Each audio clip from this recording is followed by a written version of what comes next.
Introduce Dr. Paul Christensen, who is an associate professor of cultural anthropology at Rose-Hulman Institute of Technology in Terre Haute, Indiana.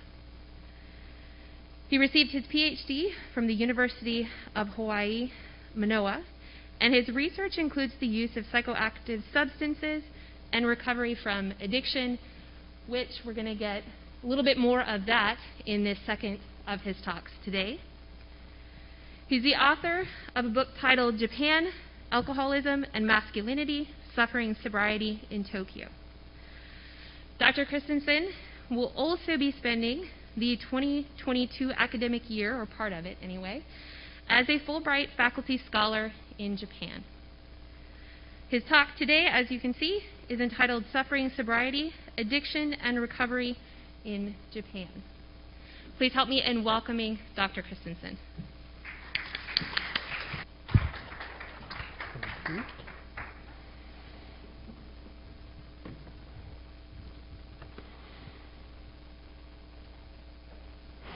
Thank you, everyone. Can everyone hear me? Good?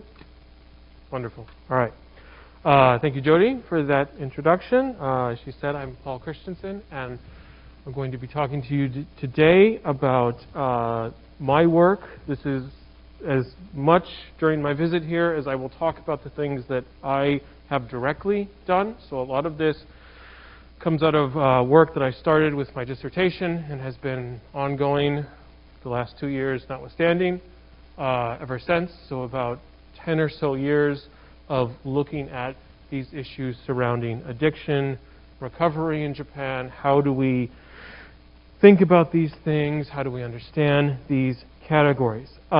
So what I want to do then is, with this fairly specific focus, there aren't a lot of people in Japan who identify as a drug addict or an alcoholic and who are now working a recovery program to stay sober. We're talking about a quite small group of people.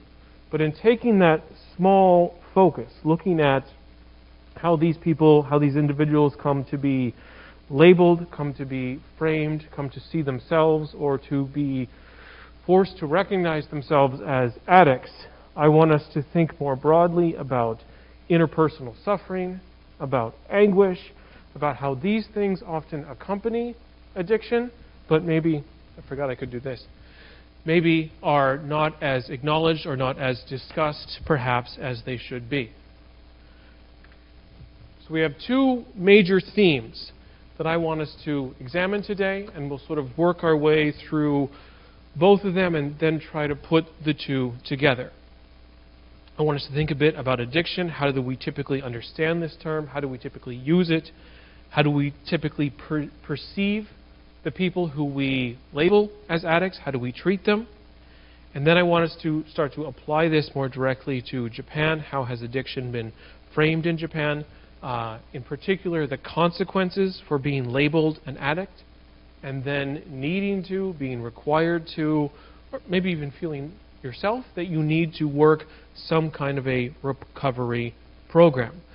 The goal with all of this, and the far larger point I want us to start to think about, is what are some of the ways in which we have used the label of addiction or addict to limit inquiry into some other aspects of our society, maybe some other failings within our society. What are some of the shortcomings that we use this notion of addiction to cover up or to hide or to not fully engage or talk about?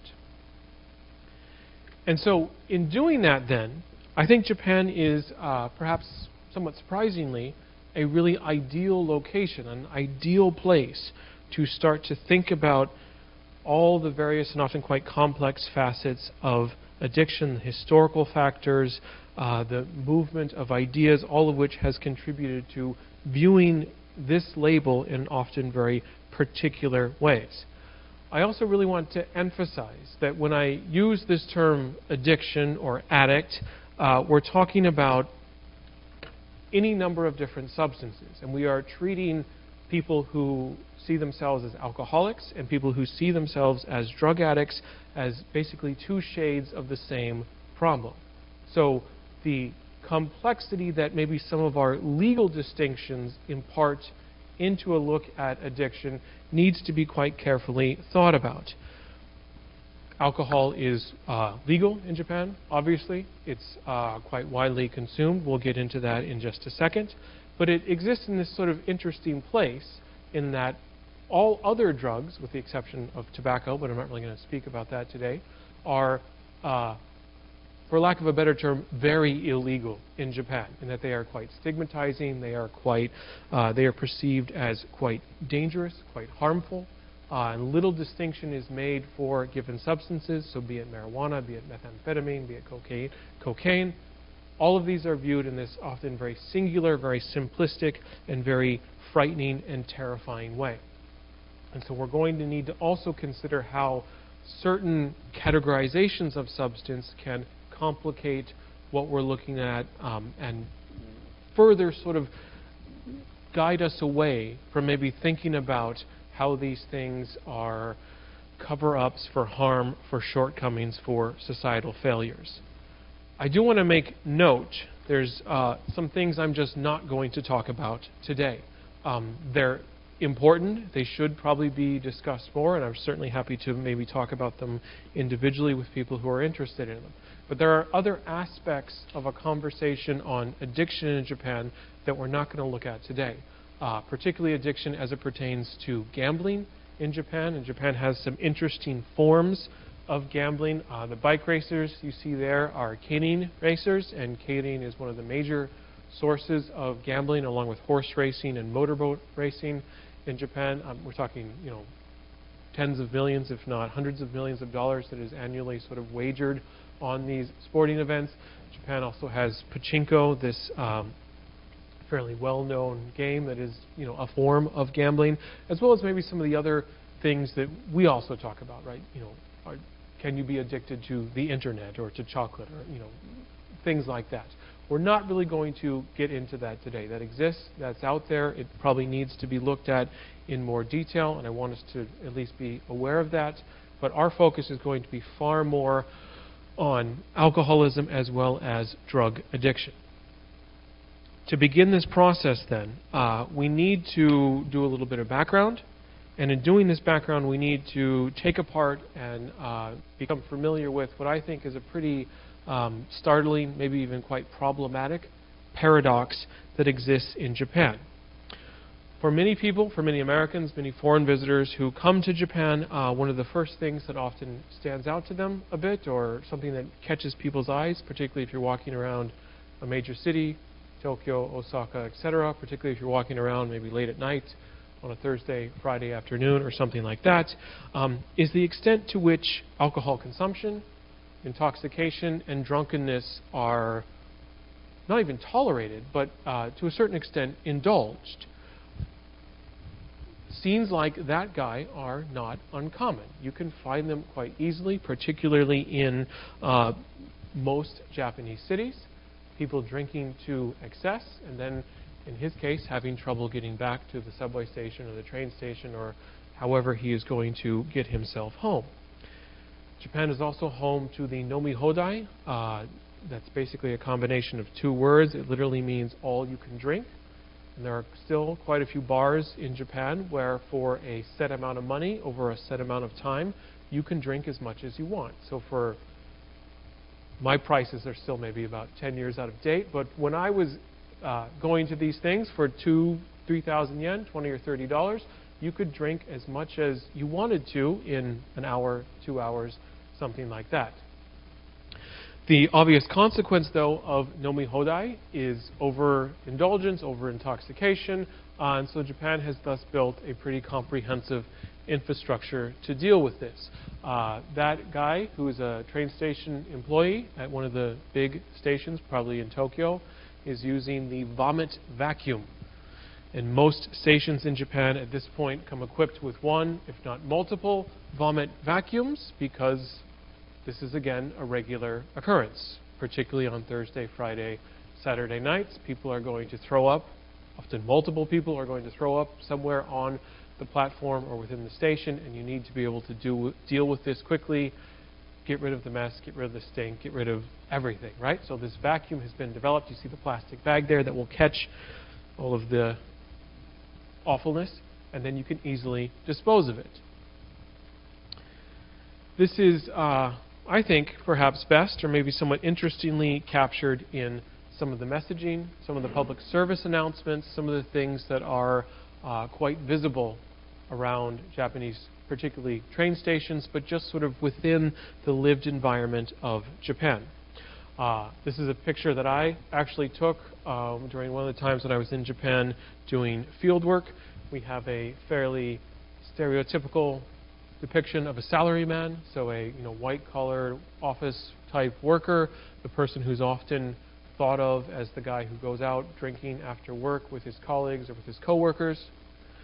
In this case, our stereotypical salaryman has had a bit too much to drink, and he's a little bit too drunk to get himself home.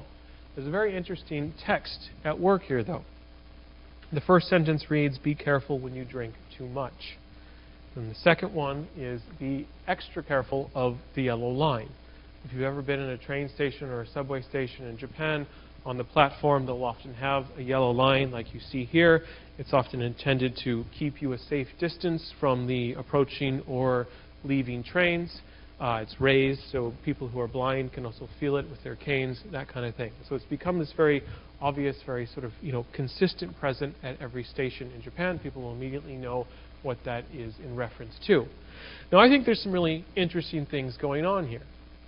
The message isn't, don't get so drunk you literally cannot get yourself safely home, because that's a bad thing. But it's instead, when you are so drunk, use a little bit of extra caution. I think very obviously this message is less for him and far more of a message for the people around him, maybe the people who aren't quite as drunk, who are still sober even.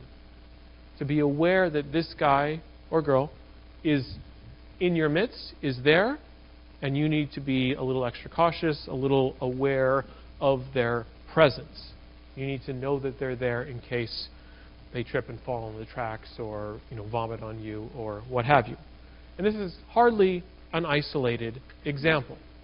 The Tokyo subway system for over a decade now has been releasing a series of what they call manner posters, basically etiquette posters, that are designed to sort of remind passengers of appropriate decorum and behavior while they're on the subway. Some of them are quite funny, right? They have ones that tell people not to put makeup on, not to talk too loudly while they're on the subway on their phone. One of them tells people not to practice their golf swing on the platform, that type of thing. But a lot of them deal with, again, alcohol and the consequences of alcohol consumption, right? The party is supposed to stay at the pub or the bar. You're not supposed to bring it onto the train car. You're, again, not supposed to get so drunk that you pass out on the platform or in the chairs. You're supposed to at least be able to get home before you do this. And there's a history of this in Japan. This isn't a new thing.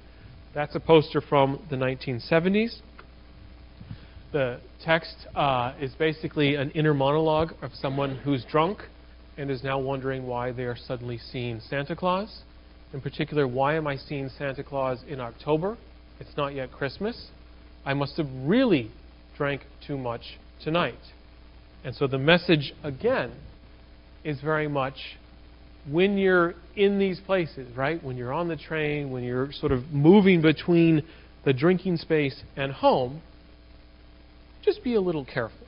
And again, right, I think we can very clearly read this as a message for others, right? For others who maybe aren't quite so drunk, they're suddenly hallucinating and seeing Santa in October. We can set these alongside ways in which alcohol, particularly beer, but certainly not restricted to beer, is just integrated into the Japanese landscape. Beer is one of the most desirable, sought-after celebrity endorsements. Some of the most famous people in Japan, most famous people globally, will have these endorsements and will be, salespeople for alcohol.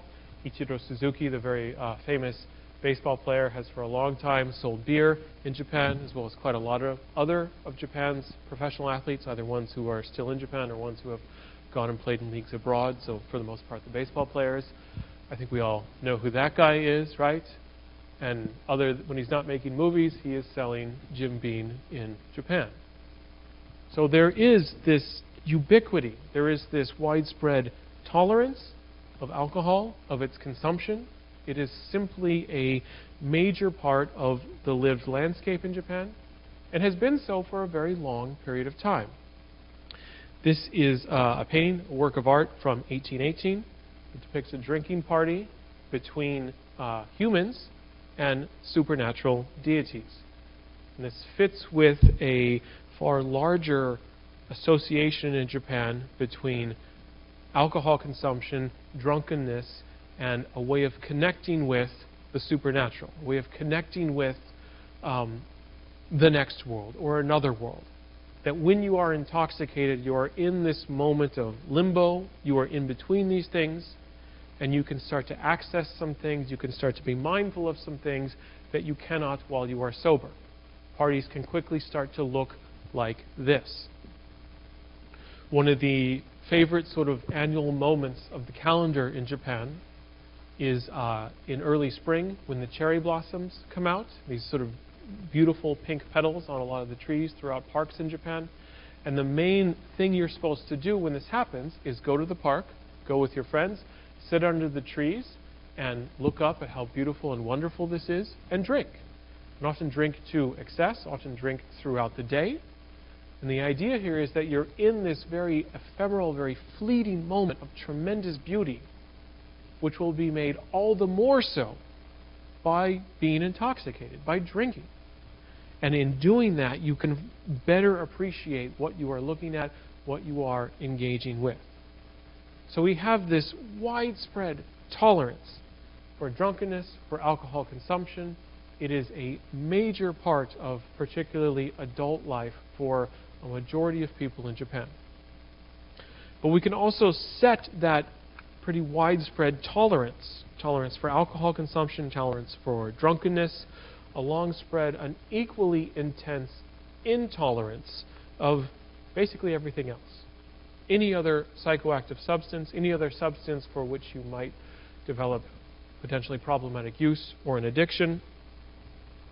These in Japan are regarded as frightening, terrifying, destructive, debilitating, to be avoided at absolutely all costs. Japan has quite strict laws on drug use of any kind.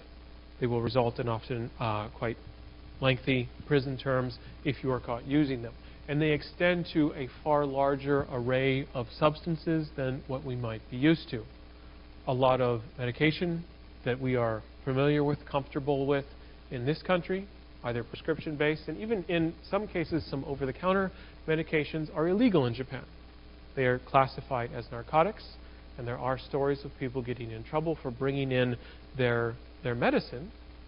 In some cases, their medicine that's prescribed by a doctor, and then encountering Japanese authorities who have a very different view of what this is. This has caused entities like the U.S. government to produce things like this that basically try to warn people about making sure, checking to make sure that what you're bringing in isn't going to get you in trouble in Japan.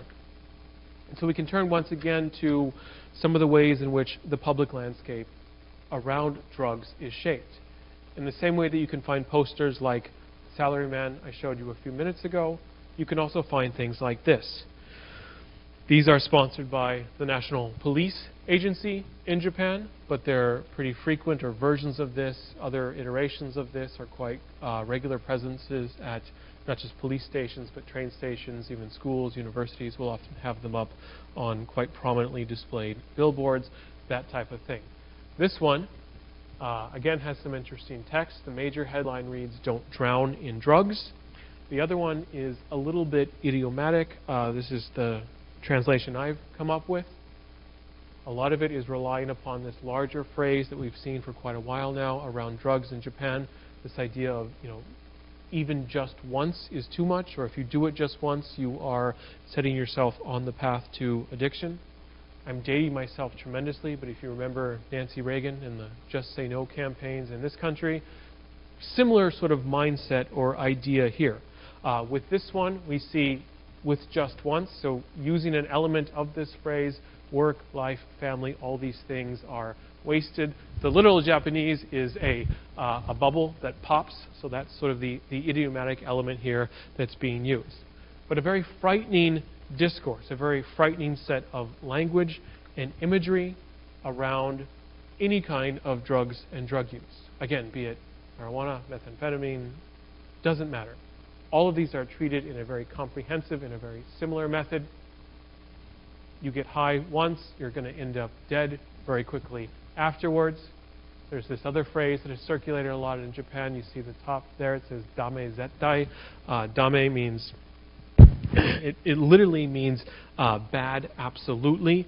But again, in this case, we can get a similar sense of, and again, this is your brain on drugs, or just say no. That type of language, very authoritarian, very absolutist phrasing and language around this use.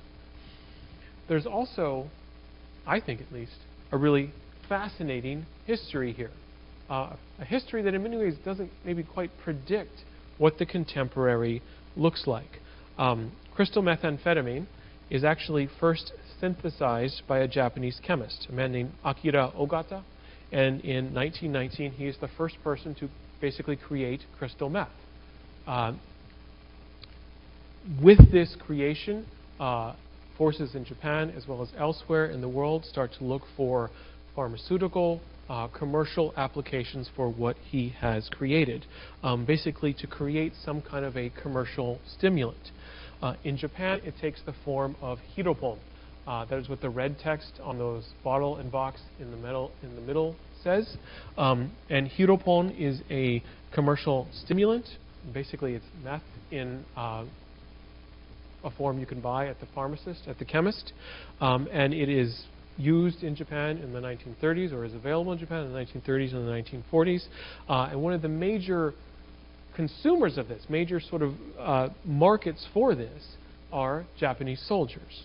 They are often given this, given it in part so they can go for longer, they can march longer, they can drive their tanks farther, they can go without meals, particularly without full meals. It's designed basically to enhance the capabilities and capacities of soldiers. As a sort of interesting side note, this is not just a Japanese phenomenon, and if you're interested in this, there's been actually quite a bit more work done on similar trends and similar practices by Nazis during World War II. Instead of Hiro, it's called Pervitin. Norman Ohler's book, Blitz, is a fantastic place to start to get a sense of this, and certainly a book I would heavily recommend. It's also a similar basis for use here, right? Allowing soldiers in particular, but also allowing people in factories, people who are building the planes and the tanks and the bullets and all that kind of stuff, to work past the normal limits of human capacity, human capabilities, to keep them going for longer or to keep them going with less. Now back to Japan, and where this, I think, starts to become really interesting in terms of shaping the contemporary.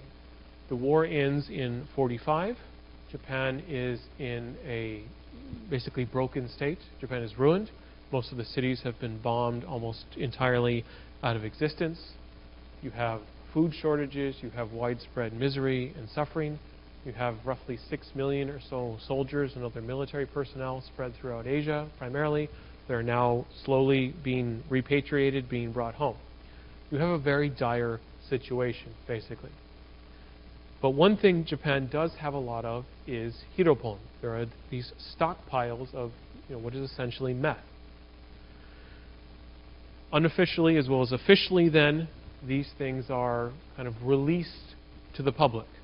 Officially through ration centers, things like that. As the rations are quite meager, this is something that can supplement this or at least suppress your feelings of hunger. Hiropon also becomes one of the major things that is sold on the black markets that proliferate in Japan throughout the rest of the 1940s and into the early part of the 1950s. Some have gone so far to argue that the strength today of organized crime in Japan, and organized crime in Japan is far more influential than often a lot of people realize, is tied to them being the primary brokers of this during this period, selling it, trading it on the black market. And so what we start to see is a lot of people start to use this. People are hungry, people are suffering, people are struggling, and one of the things there is access to and people can afford is Hiro. So there is rising levels of use, but there is also growing concern as the 40s start to turn to the 50s about this use. In a lot of the reporting at the time, you look at Japanese newspapers from this time, they use the phrase moral panic, and that there is this emerging moral panic in Japan around what we see as a growing social issue. And so what we find then is in late 1951, Japan passes a very comprehensive law called the Mental Hygiene Law. This includes a large number of things, ways in which certain groups of people or certain people can be classified, can then be institutionalized, often against their will. So if you are deemed to be in violation of the mental hygiene law because of your behavior, because of perhaps a disability you might have, you can now find yourself subject to a loss of rights, and somebody who the state can now determine what happens to you. And Japan also has a very problematic history with institutionalization, particularly forced institutionalization. Included in the mental hygiene law is addiction. And being labeled an addict can put you in violation of this law, can make you subject to, again, forced institutionalization. And so we see very, very quickly a very rapid and a very comprehensive stigmatizing of drug use. People who are deemed to be in this situation are increasingly viewed as somebody who is failed, is broken, is problematic, is a degenerate, is debased, and should be subject to, should lose their rights and be subject to often quite restrictive treatment. To put it all very simplistically then, to put it quite basically, we have this paradox right now in that one drug, alcohol, is tolerated in Japan, it's even celebrated. Little attention is given to the consequences of use, particularly heavy use. Little efforts are made to, even check people's IDs when they buy beer, that kind of thing. Instead, we see tremendous efforts made to accommodate people, particularly people who are maybe in the midst of overconsumption, who are intoxicated, who are drunk, and who find themselves wandering among us. This is a tolerated, even celebrated state or condition to occupy. At the same time, other drugs, all other drugs for the most part, are viewed as singularly dangerous, as frightening, as making anyone who uses them a problematic, dangerous, potentially threatening individual who needs to be confined, needs to be pushed aside or locked up perhaps in some capacity. Now, what I think is particularly odd or particularly maybe troubling about that paradox, about that hypocrisy perhaps, is that while we have these stark opposites, Japan as a place where if you want to get drunk, there is an abundance of options and any number of ways in which you can do it, but if there is anything else you desire, you are going to find yourself in this very troubling situation. Despite those opposite approaches, the end result for people who are desiring a change, who are looking for help, who are concerned about their substance use, ends up being quite similar. In that if you are seeking sobriety or seeking treatment for substance use, or being asked to do this perhaps, in Japan you often encounter a somewhat rigid, a somewhat restrictive set of options. This is maybe predictable with drugs, but it also is the result with alcohol, in part because of this level of tolerance, this level of celebration that surrounds it. So we have then, in these two extremes, tolerance for alcohol and intolerance for all other drugs, a similar and similarly restrictive set of treatment and recovery options that emerges. All of this, I think, contributes to how we then start to view addiction, how Japan understands addiction. and hopefully allows us to maybe start to connect some of those associations Japan makes with far larger, far more consequential issues. In particular, how a perception, how a treatment of addicts can tell us more about social and interpersonal factors that have maybe brought somebody to a place where they are using these things in a certain way, but also some of the ways in which how we structure and how we organize our focus on addiction hides or conceals other societal failures, other societal shortcomings we are maybe less excited to discuss and talk about. So with that as all of the background, that is sort of the foundation for what the picture looks like in Japan. I want us to now turn very directly to some of the work that I did.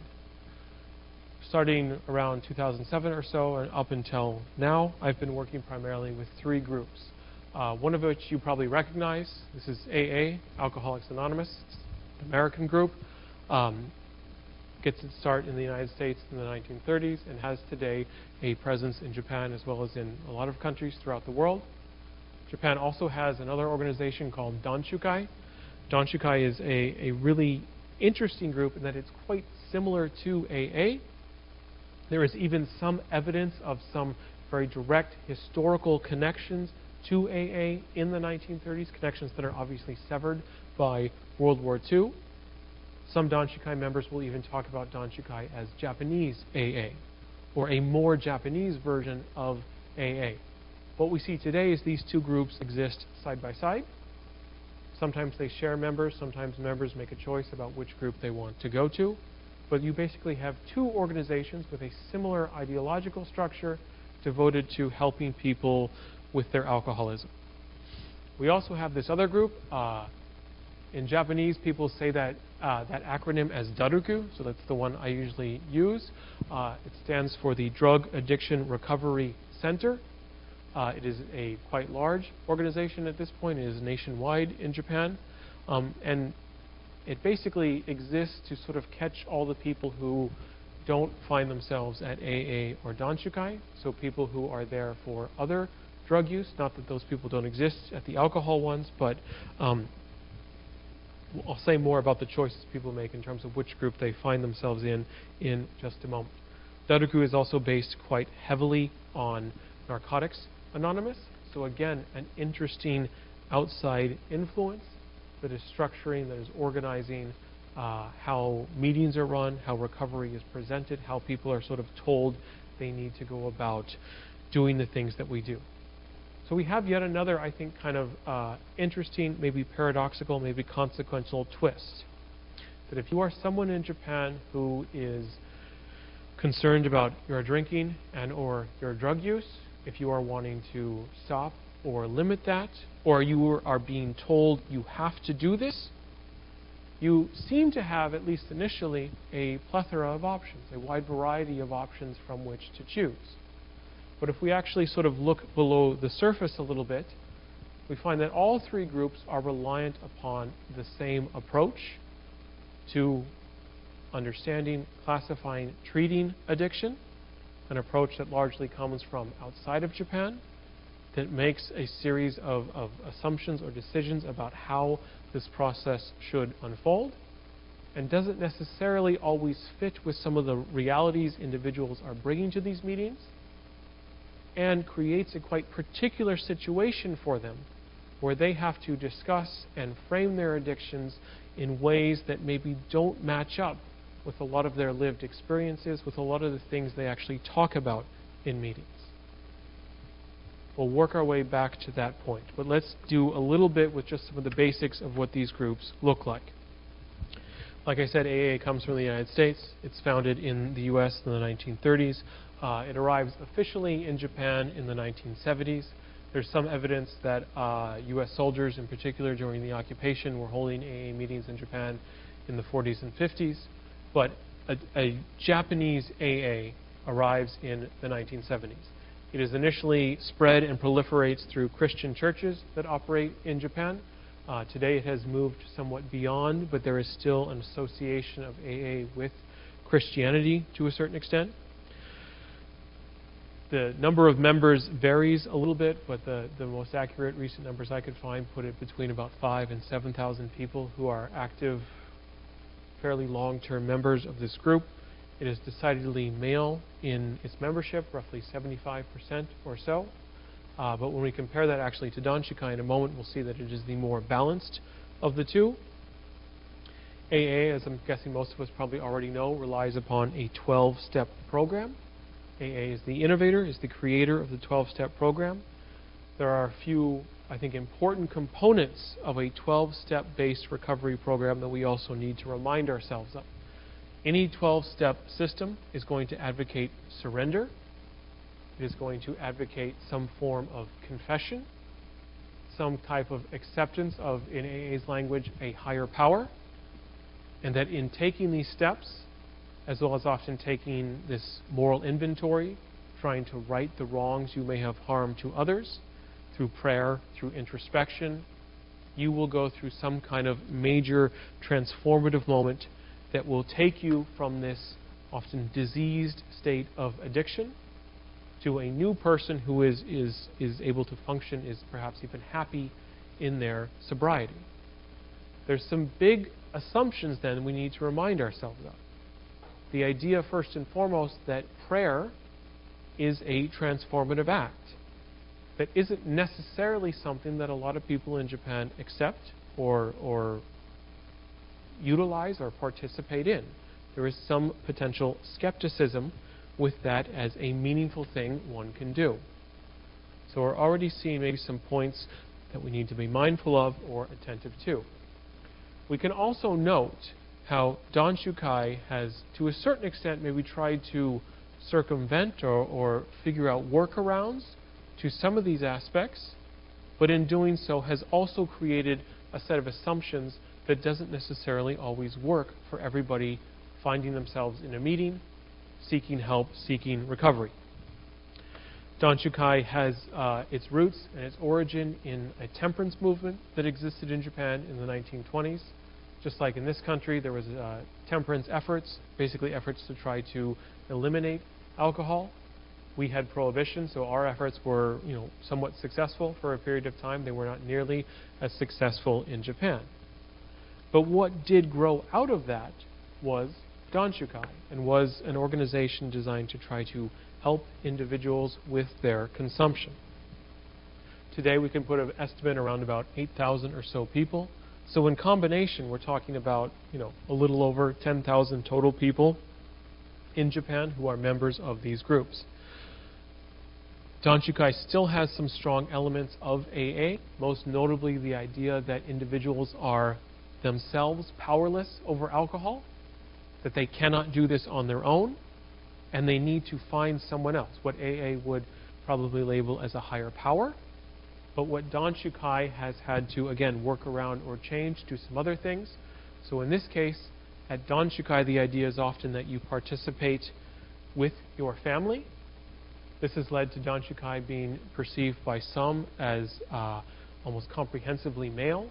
The male alcoholic comes to the meeting with his non-alcoholic wife, and she is there to support him, to stand by him while he talks about his struggles.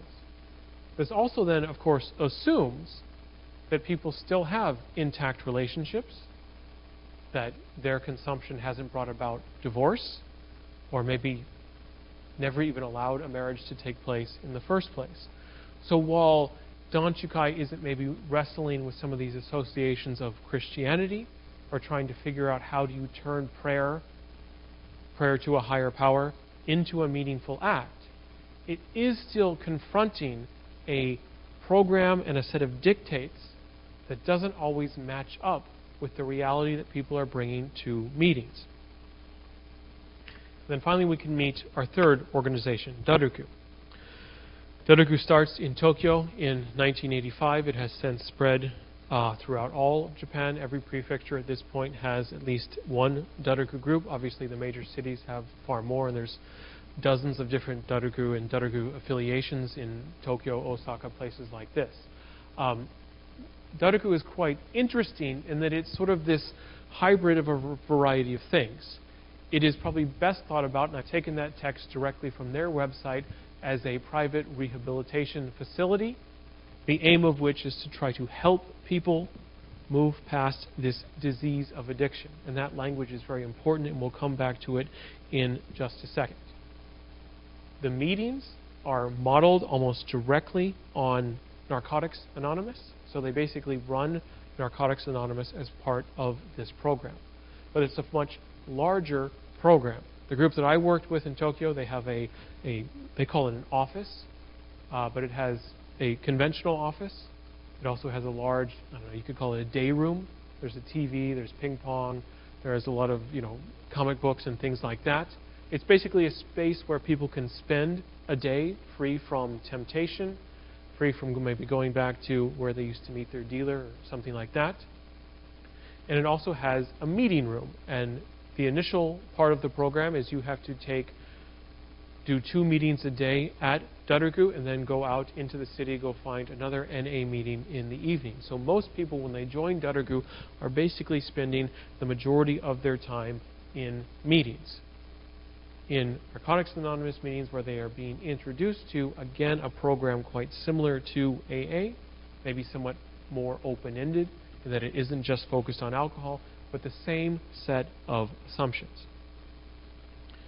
Now, with all of that as our background, we need to start to examine how we think about how we have come to classify, and how there is maybe some disagreement or some variety in terms of how different groups of people think about addiction.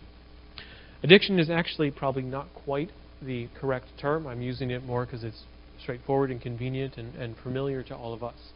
If you consult things like, say, the DSM, this sort of major source of definitions and classifications in medicine today, instead of addiction, you will find this: substance use disorder. This is a relatively recent addition in the 5th edition of the DSM, and there will be attempts made to diagnose someone as having substance use disorder, and then trying to further classify that in terms of, or subclassify that, I should say, in terms of mild, moderate, or severe SUD, or substance use disorder. We don't have to really dive too deeply into all the various components of this, but basically substance use disorder can be broken up into a variety of potential manifestations. You have impaired control, you start to have social problems, you don't get your work done on time, what have you, you engage in risky use, or you start to show signs of some kind of a physical dependence, right? Your hands start to shake, or something along those lines, right? And in the process of making a diagnosis, you would start to tally up how many of those you have, and then you would be assigned some kind of a score that way. And if you get to 3, you're increasingly in problematic territory, perhaps, right? This is, again, we probably wouldn't use the word addiction. We would say you have severe substance use disorder. But this is how most physicians, how most in the medical field today would think about, would try to classify someone as having some kind of a addiction-related problem. What's crucial then is that that actually has started to be a point of divergence, or a point of disagreement in the US, throughout the world, and in Japan, between the very few number of physicians and medical personnel in Japan who work on addiction and the recovery groups. The recovery groups in Japan, while they don't have a singular or absolute definition of what makes someone an addict, and while they would even see that as maybe a problematic thing or problematic idea to entertain, they typically will point to often 3 things: that individuals have some kind of a physical allergy, that they also have a mental obsession that takes them to a place where they often use these things in ways that are different from how a normal person would use them, as well as a spiritual malady. There's something off. There's something not quite correct here. That is all, as this complex mix, contributing to the ways in which members of these groups are told they are, and told this is then structuring or organizing your substance use in these problematic, destructive, debilitating ways. It is often thought of in total within these groups as what is usually defined as a disease model approach to addiction. Basically framing addiction as a disease of the brain, but a disease nonetheless, so a disease similar to, say, heart disease, something like that. It is also a disease that is incurable, so once you have it, you can never fully recover from it. It will always be part of you. It can be managed, and you can live in a state of in recovery, but you can never be fully recovered. You will always be sort of in this kind of place of limbo, constantly needing to negotiate your addiction, often through regular meeting attendance, working the steps, all these different things that are entailed in membership in one of these groups. Now there's something also really, really important here about all of this. This notion of addiction as a disease was actually a very, and remains in many ways, a very profound and important shift in terms of how we think about addiction. AA as well as NA later on were largely responsible for trying to orchestrate or put forward this change, this transformation, in part because there was a strong feeling or a strong idea that it's far less stigmatizing, it's far less problematic to make an admission, to make a statement of illness, to say, I'm sick, I have the disease of alcoholism, or I have the disease of addiction, that marks you as a far less stigmatized individual than to say, I'm an addict. And so turning it, influencing our thinking to get us to see this as a disease was a very powerful step in terms of reframing how a lot of us maybe even think about addiction today. If you ever have had the fairly unfortunate encounter, and I have had this happen to me once, where you offer somebody who's in AA a drink, maybe you don't know them very well, they're at your house, oh, we've got beer, we've got wine, what would you like? And they say, no, I'm in recovery or I'm in AA. I don't know about all of you, but I felt catastrophically embarrassed by this, right? This was, how could I have done this? This is an awful thing to do. In many ways, that's a reflection of this change and how it did a lot to eliminate quite a bit of stigma around an admission of addiction. But again, we keep coming back to this consistent theme. Japan complicates that a little bit, or Japan doesn't necessarily give us the same format or the same roadmap to rely upon here. In that an admission of illness in Japan doesn't come with the same effects of removing stigma. It hasn't had the same impact that we see it having had elsewhere in the world, which continues to contribute to, which continues to sort of shape an identity as an addict in some sometimes problematic ways. What I want to do right now then is to take you through accounts of 4 individuals that I know that I've worked with for quite a long period of time right now. I picked these 4 because I think they're interesting. I think they're revealing and indicative of a lot of what I'm talking about. But they are simply 4 voices among quite a few that I've encountered, dozens that I've encountered, with similar stories, some of them equally as frightening, graphic, unnerving. While we're going through and while we're meeting these 4 people, I want you to start to think about now some potential places of inconsistency between their life experience, between the things that they say in meeting, the things that have happened to them, and all that we have outlined so far in terms of how addicts are told to understand their condition, are told how to treat it, how the programs are often maybe giving them information or guidance on what they should do. What are the points where there is discrepancy, where there is shortcomings, where things don't quite maybe match up in ways that would be useful. So we'll meet our first individual. I'm going to call him Yoshi. When I met Yoshi way back in 2007, he was a relatively young man at that point, in his mid-late 20s. I met him at a Danshukai meeting. At the time, Yoshi was living with his girlfriend. They had both finished high school but hadn't gone on to college, and they were in a quite financially precarious position. They both worked, somewhat entry-level jobs, restaurants, convenience stores, that type of thing. So they were typically getting paid minimum wage, which in Japan at that time was about $9 an hour, and in a city like Tokyo, that doesn't go very far. Yoshi and his girlfriend also drank quite heavily and pretty much every day.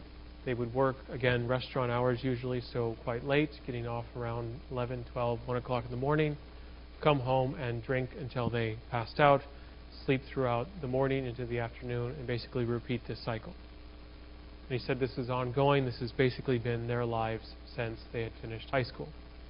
So he talks a lot about the ways in which he had essentially spent nearly a decade with a hangover, feeling basically just really bad all the time, and how he was sick of it, how he wanted to stop this somehow, and really wasn't sure of how to go about this, wasn't really sure of what to do.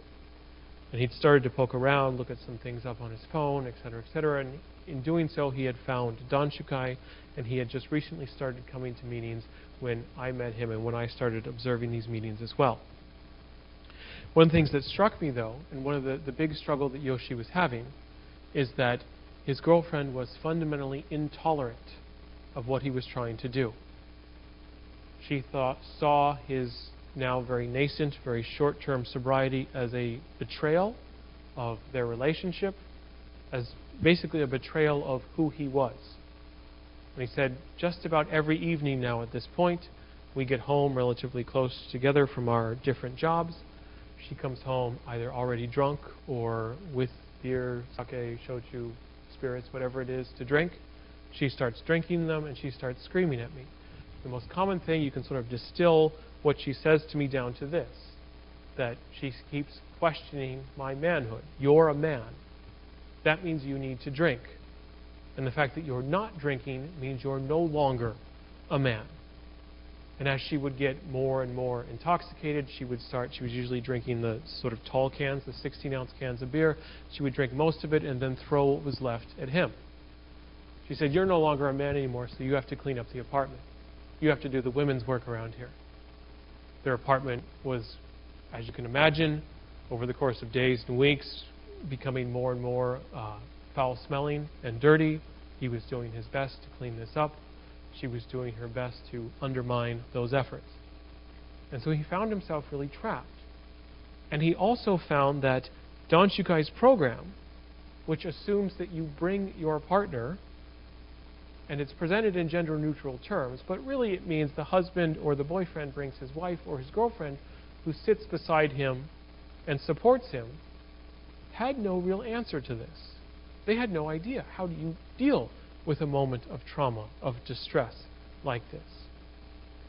Yoshi was further facing complications because he didn't have the financial means to move out on his own, to leave, to break up with her. He couldn't pay rent on his own anywhere on the salary that he earned, and neither could she. And he still had feelings for her. He still felt affection for her and didn't want to put her in this situation.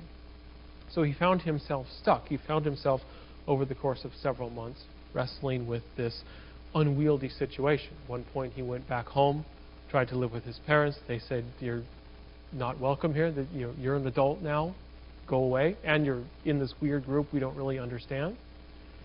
And eventually he stopped coming to Danshukai and returned to drinking. I tried to maintain contact with him, and immediately after this happened, it became harder and harder. He was just harder to get a hold of. I did hear back from him relatively recently, a couple of years ago. He's gone back to Danshukai and he's been sober for a more extended period of time now, and was able to eventually break up with her, but is still very much struggling with this situation and still feels that his manhood in many ways is called into question by this, and is now a Danshukai member without a wife, without a partner, right? So is already also sort of a marked or stigmatized figure in this group. We can shift from Yoshi to a young woman I'm going to call Yuki. I encountered Yuki at the AA meeting that I worked with and I observed.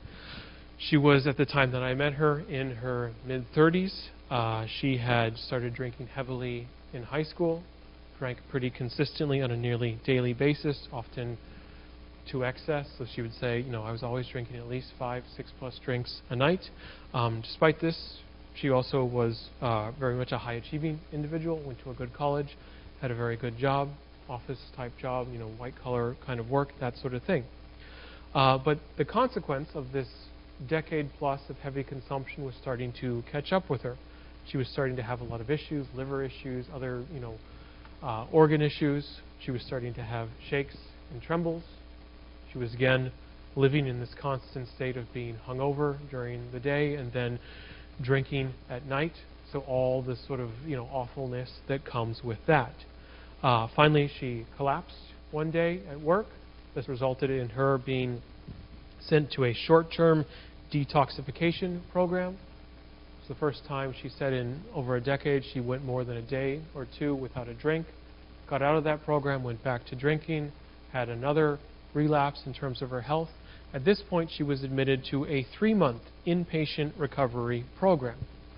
And it was at this inpatient program that she first met AA. There was a meeting being run in this program. That's not standard in Japan, but she would probably say fortunate enough to encounter it here. So she basically, while she was in hospital, started AA.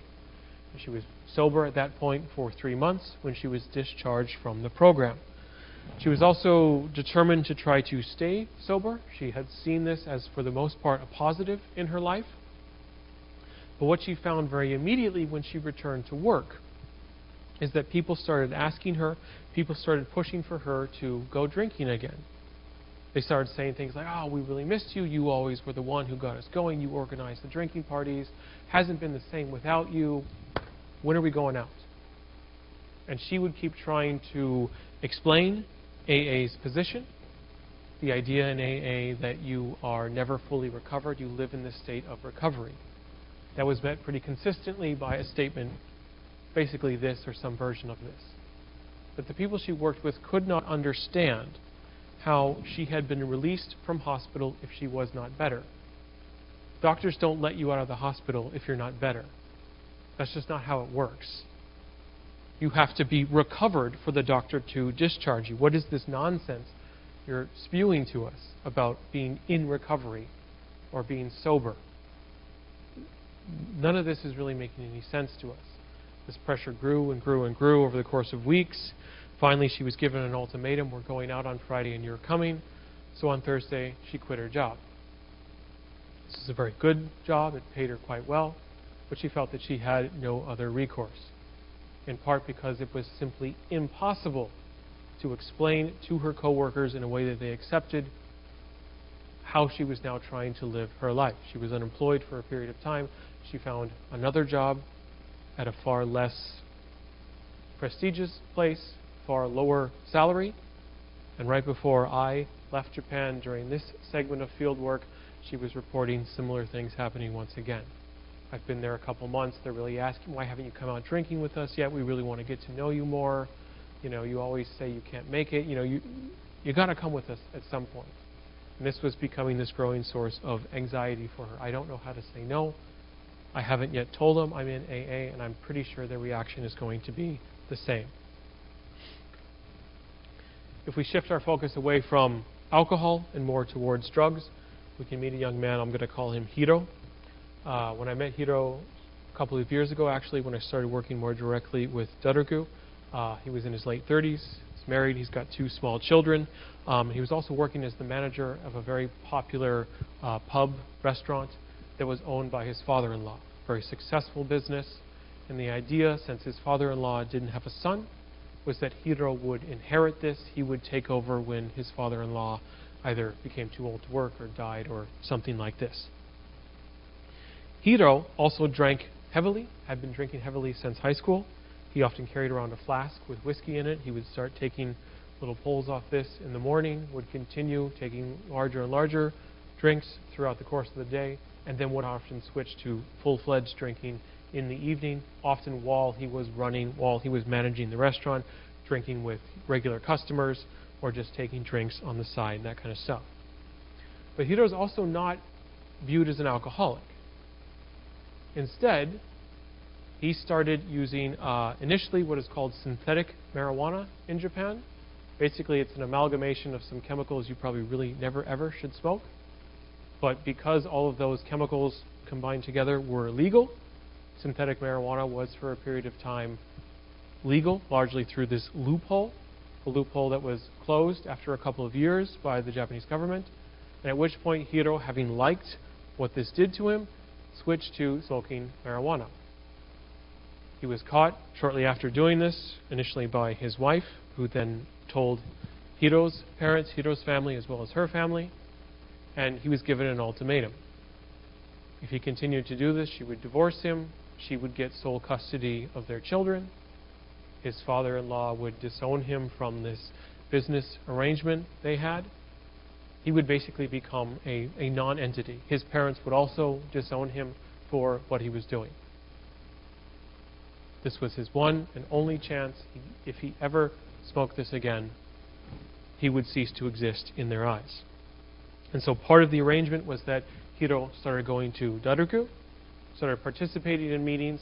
Again, this initial 3-month period that Daruku requires of members. He was living in the dormitory that was close to the meeting facility, and basically his days were moving between dormitory and meetings, hanging out in the Daruku office. The problem he encountered, though, was at every meeting he didn't know what to say, because his marijuana use had been a couple times a week after particularly stressful days. He instead finally reverted to talking about his alcohol consumption as a way to actually participate, actually sort of meet the criteria of what Daruku was requiring. And when we were speaking after one meeting, he kept saying, I guess I'm an addict now, so I have to say this, or I have to frame it like this. The problem he felt, though, was that he had genuine concerns about his alcohol consumption.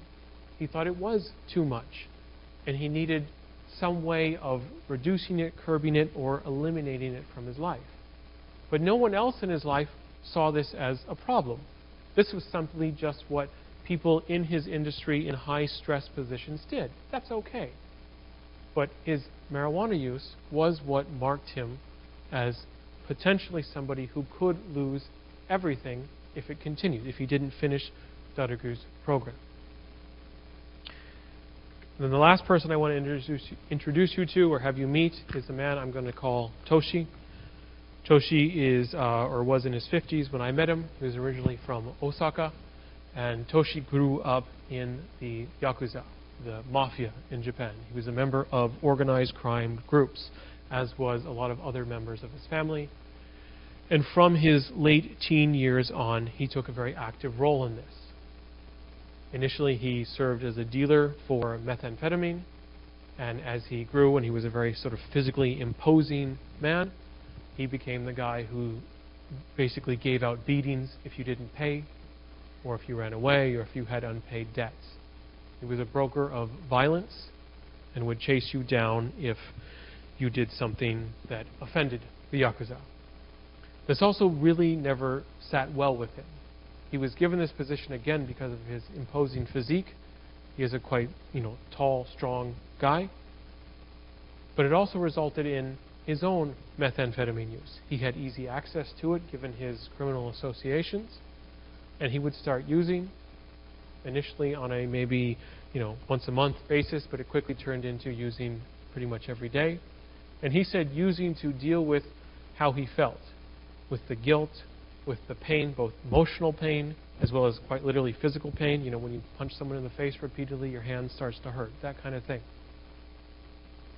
And so he turned very aggressively to drug use as a way to deal with this, as a way to accommodate the situation he found himself in, where he was very much certainly on the margins of society and tasked with a job that he really didn't want to do.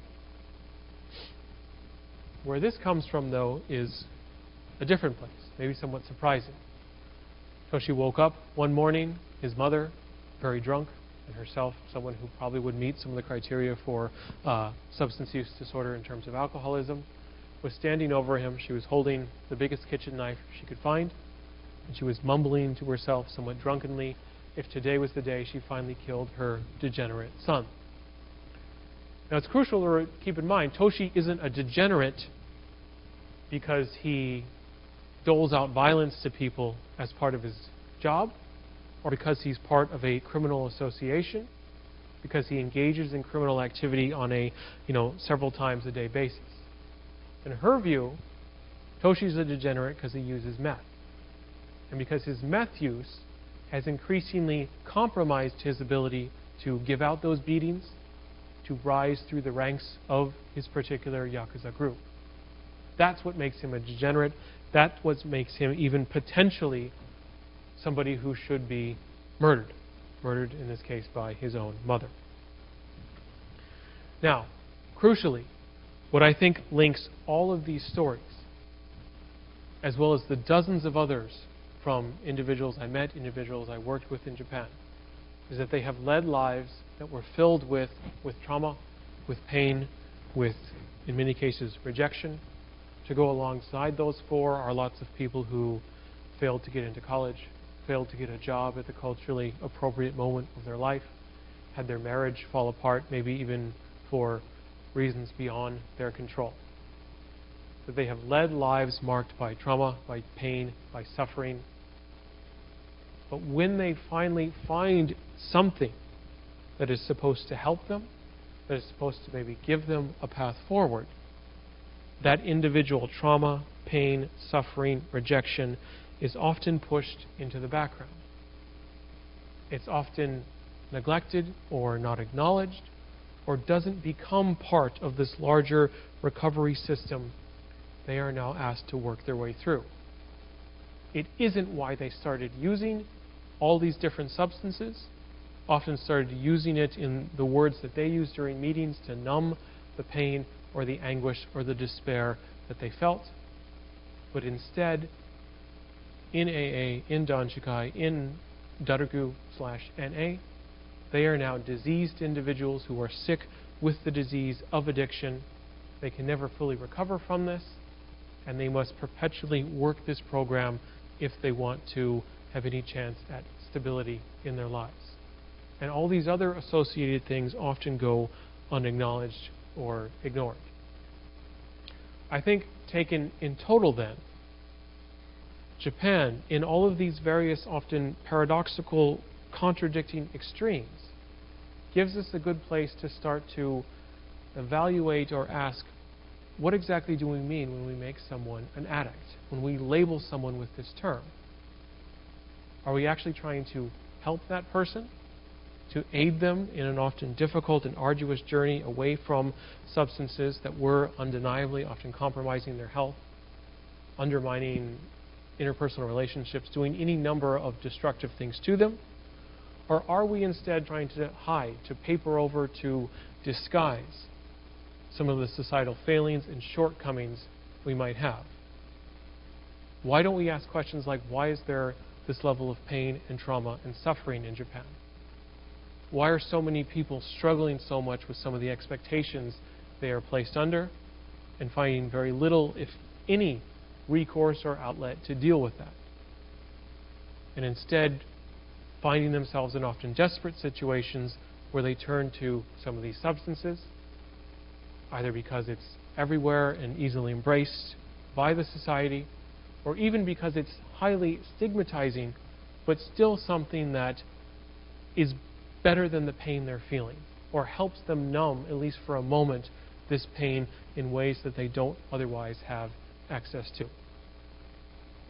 So in reshaping it or reframing it that way, I think a consideration of addiction, be it in Japan, be it elsewhere, should help us start to think about some of the current and corrosive ways in which we define this term, and the harm that is often going ignored or neglected when we put people in these relatively ideological, narrow categories.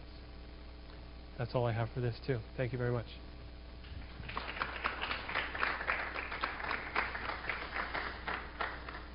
I know I took up more time this time, but I am happy to entertain questions in the little bit of time we have left. Or we can go have lunch. Go for it.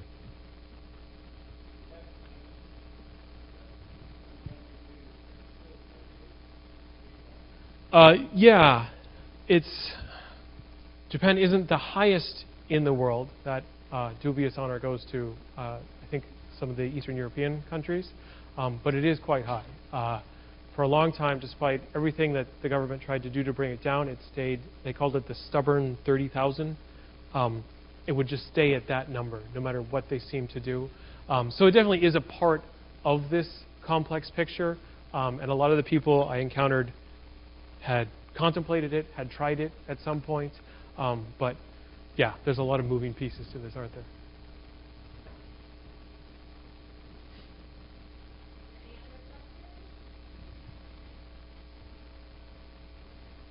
Thank you very much. No problem.